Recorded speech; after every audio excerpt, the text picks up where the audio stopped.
አሰላሙ አለይኩም ወራህመቱላሂ ወበረካቱሁ። የተወደዳችሁ እንዴት ቆያችሁን? የግንቦት 11 2018 ሚንበር ኸበር ጀመረ። ሙሐመድ ንጉስ አብዱ ሚንበር ኸበርን እየመራው ከእናንተ ከተመልካቾች ጋር ቆያለሁ። እስከ ፍጻሜው አብራችሁን እንድትዘልቁ በአክብሮት እየጋበዝኩ ለዕለቱ ከያዝናቸው ጉዳዮች መካከል አበይቱን አስቀድማለሁ። የሃንታ ቫይረስ በዘንድሮ ሐጅ ላይ ምንም ስጋት አይጋርጥም ሲል የሳውዲ ጤና ጥበቃ ባለስልጣን አስታወቀ። በሐጅ ስነ ስርዓት ላይ የፖለቲካና የአንጃ ሰንደቅ ዓላማዎችን መያዝ ታገደ። በሳንዲያጎ መስጂድ ላይ በተፈጸመ ጥቃት ቢያንስ 3 ሰዎች ተገደሉ የሚሉት የሚንበር ኸበር አበይት ጉዳዮች ናቸው። አብራችሁን እንድትቆዩ በድጋሚ እየጋበዝን ወደ ቀዳሚው ኸበር አልፋል። የሃንታ ቫይረስ በዘንድሮ ሐጅ ላይ ምንም ስጋት አይጋርጥም ሲል የሳውዲ ጤና ጥበቃ ባለስልጣን አስታወቀ። የሳውዲ አረቢያ የህዝብ ጤና ጥበቃ ባለስልጣን የዘንድሮ የሐጅ ተጓዦች ላይ ከሃንታ ቫይረስ ጋር በተገናኘ የተጋረጠ ምንም አይነት ስጋት የለም ሲል አሳውቋል። ቫይረስ የመግባት እድሉ እጅግ ዝቅተኛ መሆኑን የገለጸው ባለስልጣኑ ሀገሪቱ ያላት የጤና መሰረተ ልማት በሽታው ሊዛመት ከሚችልበት ሁኔታ ለመከላከል አስተማማኝ ደረጃ ላይ እንደሚገኝም ማረጋገጫ ሰጥቷል። ባለስልጣኑ ለዚህ ስኬት በሀገሪቱ ውስጥ አስቀድመው የተዘረጉትን ቅድመ ማስጠንቀቂያ መስመሮች፣ የበሽታ ወረርሽኝ ክትትል መሳሪያዎችን፣ የምግብ ደህንነት ቁጥጥር ስርዓቶችን፣ የአካባቢ የህዝብ ጤና ቁጥጥሮችን፣ የድንበር ላይ የክትትል እርምጃዎችንና የጥንቃቄ አሰራሮችን በምክንያትነት ጠቅሷል። በሐጅ ወቅት የቫይረሱ ስጋት የተቀሰቀሰው በአንዲት የሽርሽር መርከብ ላይ ስርጭቱ ከታየ በኋላ ነው። በቫይረሱ ምክንያት የኒዘርላንድስ ዜግነት ያላቸው ባልና ሚስት እንዲሁም አንድ የጀርመን ዜጋን ጨምሮ የ3 ተሳፋሪዎች ህይወት ተቀጥፏል። የህክምና ባለሙያዎች እንደሚሉት ቫይረሱ የሚተላለፈው አይጦች በሚያወጡት ሽንት፣ በረገጡት አቧራ ወይም ፍግ አማካኝነት ነው። አንድ ሰው እነዚህ ነገሮች የነኩትን አየር ሲተነፍስ ወይም ደግሞ ንክኪ አድርጎ አፉና ፍንጫውን ሲነካ በቫይረሱ ሊጠቃ ይችላል። የሃንታ ቫይረስ ከሰው ወደ ሰው የመተላለፍ ባህሪ የተለመደ አይደለም። በአሁኑ ወቅት የሞት ምጣኔው እስከ 50 በመቶ ሊኖረው ለሚችለው ለሃንታ ቫይረስ ህጋዊ ፈቃድ ያገኘ ምንም አይነት የህክምና መድኃኒት የለም። በሐጅ ስነ ስርዓት ላይ የፖለቲካና የአንጃ ሰንደቅ ዓላማዎችን መያዝ ታገደ። የሳዑዲ አረቢያ የሀገር ውስጥ ጉዳይ ሚኒስቴር ለ1447ኛ ዓመተ ሂጅራ የሐጅ ጉዞ ጥብቅ መመሪያ አስተላልፏል። በዚህም መሰረት በመካና በመዲና በሚገኙ ቅዱሳን ስፍራዎች የፖለቲካም ሆነ የጎሳ ወይም የአንጃ ሰንደቅ ዓላማዎችን መስቀልም ሆነ ማሳየትን ተከልክሏል። በተጨማሪም በማንኛውም መልኩ በቡድን መፈክሮችን ማሰማት ሙሉ በሙሉ ተከልክሏል። ሚኒስትሩ እገዳው የሚጸናባቸው ቦታዎችንም ይፋ አድርጓል። ከተጠቀሱት መካከል በመስጂደል ሐረም በመዲና በሚገኘው የነቢዩ መስጂድ፣ በሁለቱም መስጂዶች ዙሪያ ባሉ አደባባዮችና ወደ መስጂዶቹ በሚወሰዱ ማንኛውም መንገዶች ላይ ነው። የሚና የአረፋና የሙዝደሊፋ ቅዱሳን ስፍራዎችም የዚህ እገዳ አካል ናቸው። የሳዑዲ ሐጅ ሚኒስትር ተውፊቅ አልራቢያ ቀደም ሲል በሰጡት መግለጫ ሐጅ ለአምልኮ እንጂ ለማንኛውም የፖለቲካ መፈክሮች የሚሆን አይደለም ብለው ነበር። የሀገሪቱ መሪዎች የሐጅ ስነ ስርዓት ከፍተኛውን የመንፈሳዊነት የሰላምና የደህንነት ደረጃን እንዲያንጸባርቅ ትኩረት ሰጥቶ እየሰሩ መሆኑንም ገልጸዋል። ባለስልጣናቱ አጽንኦት ሰጥተው እንደገለጹት የፖለቲካ ሰንደቅ ዓላማዎች፣ ባነሮችና መፈክሮች የሐጅን መንፈሳዊ ድባብ ሊያበላሹና ከመላው ዓለም በሚሰበሰቡ ተጓዦች መካከል የመከፋፈል አደጋ ሊጋረጡ ይችላሉ።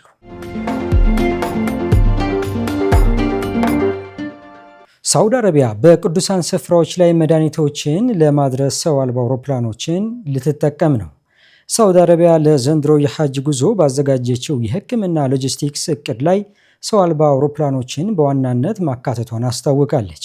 እነዚህን በረራዎች በመጠቀም በመካ በሚገኘው መስጂደል ሐረም፣ በመዲና በሚገኘው መስጂደል ነባዊ እንዲሁም በሚና በአረፋና በሙዝደሊፋ የሐጅ ስነ ስርዓት ቀጠናዎች ላይ መድኃኒቶችና የህክምና ናሙናዎችን ታጓጉዛለች ተብሏል። የጤና ሚኒስትሩ ፉአድ አልጀላጄል ለአረብ ኒውስ እንደገለጹት ይህ አገልግሎት ላለፉት 2 ዓመታት የተደረጉት ጥብቅ ጥናቶችና ሙከራዎች ውጤት ነው።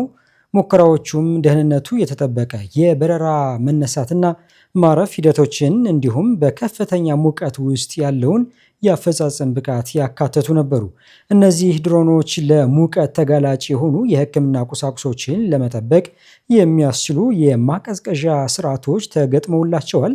ሚኒስትር ሲያብራሩ ይህ ዘመናዊ ቴክኖሎጂ በሐጅ ወቅት መድኃኒቶችን በስፋት ለማድረስ ያለመ ነው። በየብስ ትራንስፖርት 90 ደቂቃ ይወስድ የነበረውን የሕክምና አቅርቦት 6 ደቂቃ ብቻ ያሳጥረዋል ብለዋል።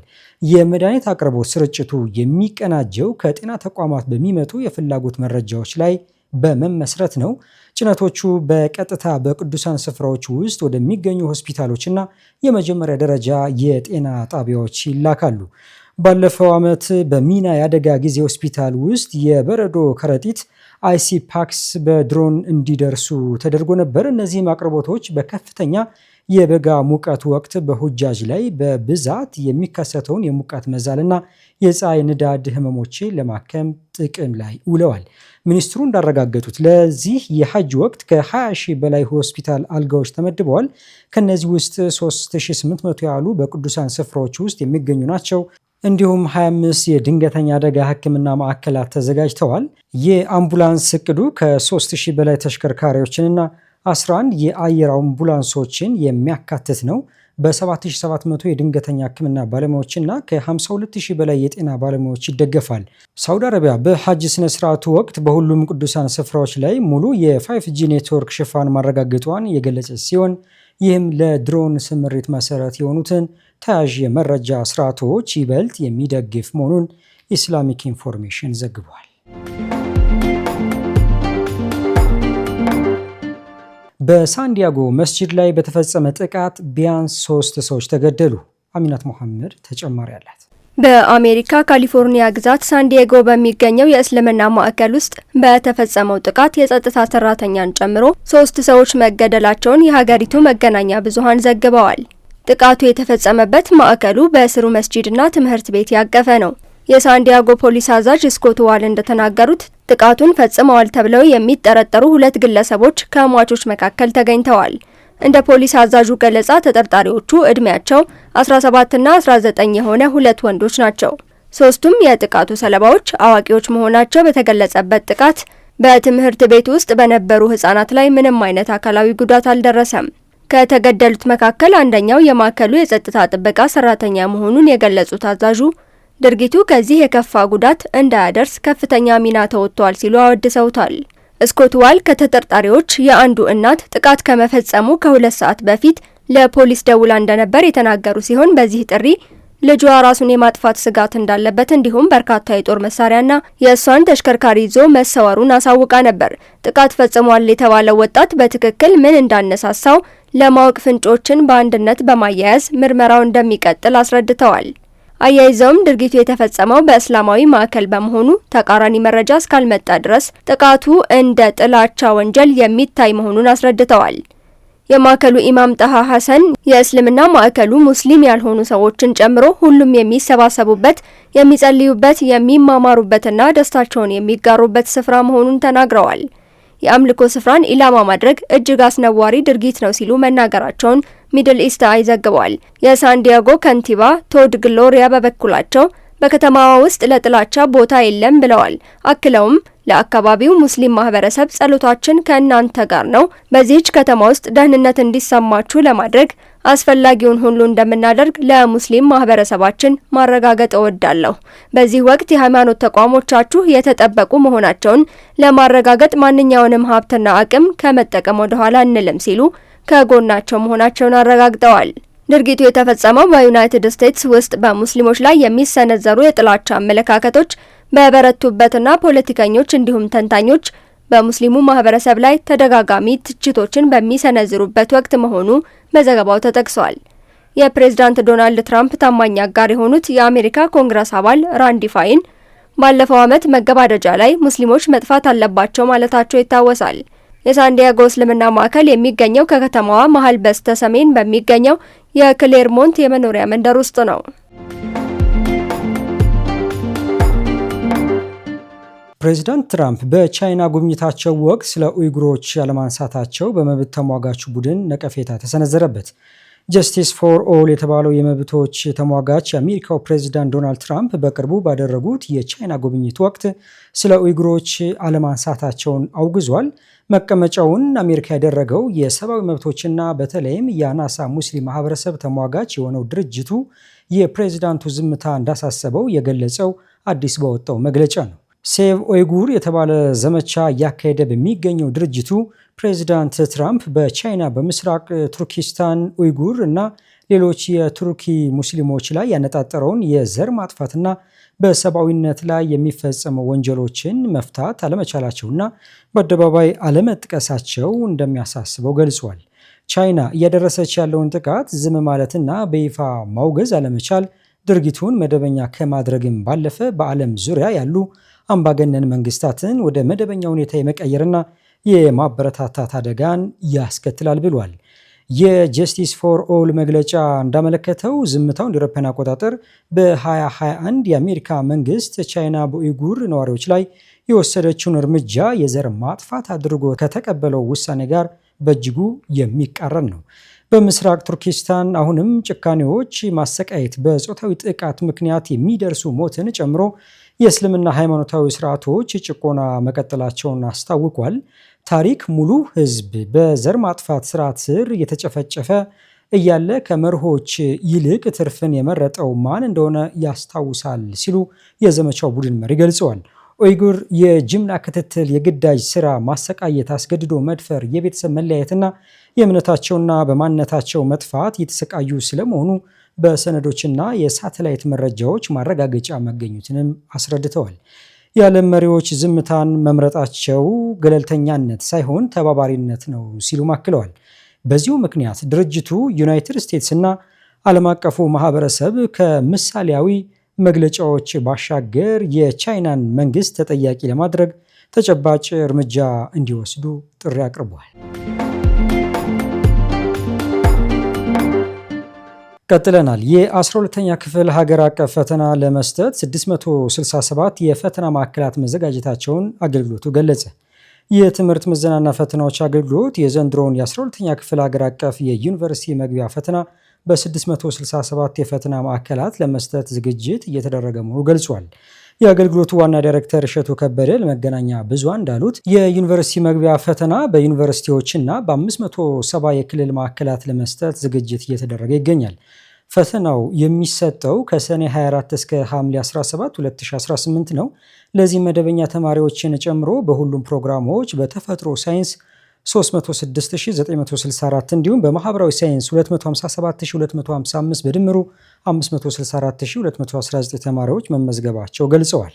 ፈተናውን በሙሉ አቅም በበይነ መረብ ለመስጠት ዝግጅት እየተደረገ ነው ያሉት ዋና ዳይሬክተሩ በተለያዩ ምክንያቶች ቁጥራቸው አነስተኛ የሆኑ በወረቀት የሚፈተኑ ተማሪዎች እንደሚኖሩም ጠቁመዋል። በየክልሎችና የፈተና ማዕከላት ያለው አቅም የተለያየ ቢሆንም በርካታ ኮምፒውተሮች ለፈተና ዝግጁ እየተደረጉ እንደሚገኙ አመልክተዋል። ከባለፈው ጁማ ጀምሮ ለተፈታኞች የበይነመረብ የሙከራ ፈተና መስጠት መጀመሩን ጠቁመዋል። በ6 ዙር የሚሰጠው ፈተና በማህበራዊ ሳይንስ በ3 ዙር፣ በተመሳሳይ በተፈጥሮ ሳይንስ ደግሞ ለ3 ዙር የሚሰጥ ነው። አንድ ኮምፒውተር 6 ተማሪን ያስተናግዳል ተብሏል። ተማሪዎች የፈተና ስርዓቱን እንዲለማመዱና ትምህርት ቤቶችና ወላጆች ለተፈታኝ ተማሪዎች አስፈላጊው ድጋፍ እንዲያደርጉም አስገንዝበዋል። የተወደዳችሁ አሁንም እየተከታተላችሁ የምትገኙት ሚንበር ኸበርን ነው። አብራችሁን ስላላችሁ ደስ ይለናል። ለሚንበር ኸበር ጥቆማ ወይም አስተያየት ካላችሁ በአጭር የስልክ ቁጥር 9282 ብትልኩልን አጣርተን መልሰን ለእናንተው እናቀርባለን። የሚቀናችሁ ማህበራዊ ሚዲያ ከሆነ በሁሉም አማራጮች @ሚንበር ቲቪ ብላችሁ ብትፈልጉን ታገኙናላችሁ። ድረገጻችንን www.minbertv.comን ብትጎበኙ ደግሞ አዳዲስ መረጃ ታገኛላችሁ። አሁን ደግሞ የዕለቱን አብይ ጉዳይ እናስታውሳችሁና እንመለስ። የሃንታ ቫይረስ በዘንድሮ ሐጅ ላይ ምንም ስጋት አይጋርጥም ሲል የሳዑዲ ጤና ጥበቃ ባለስልጣን አስታወቀ። ከቆይታ በኋላ እስራኤል የስሙድ መርከቦች ላይ ጥቃት መፈጸሟን ተከትሎ በሺዎች የሚቆጠሩ ሰዎች የተቃውሞ ሰልፍ ወጡ። እንመለስበታለን። ይጠብቁን። የዓለም ጤና ድርጅት በዲሞክራቲክ ሪፐብሊክ ኮንጎ እና ኡጋንዳ የተከሰተው የኢቦላ በሽታ ዓለም አቀፍ ስጋት መሆኑን አወጀ። የዓለም ጤና ድርጅት በዲሞክራቲክ ሪፐብሊክ ኮንጎ እና በኡጋንዳ እየተስፋፋ የመጣውን የኢቦላ በሽታን ዓለም አቀፍ ትኩረት የሚሻ የህዝብ ጤና ድንገተኛ አደጋ በማለት አውጇል። ይሁን እንጂ በቡንዲ ቡጉዮ ቫይረስ የተከሰተው የኢቦላ በሽታ ወረርሽኝ ለመባል በዓለም አቀፍ የጤና ደንብ መሰረት የወረርሽኝ ድንገተኛ አደጋ መስፈርቶችን አያሟላም ብሏል።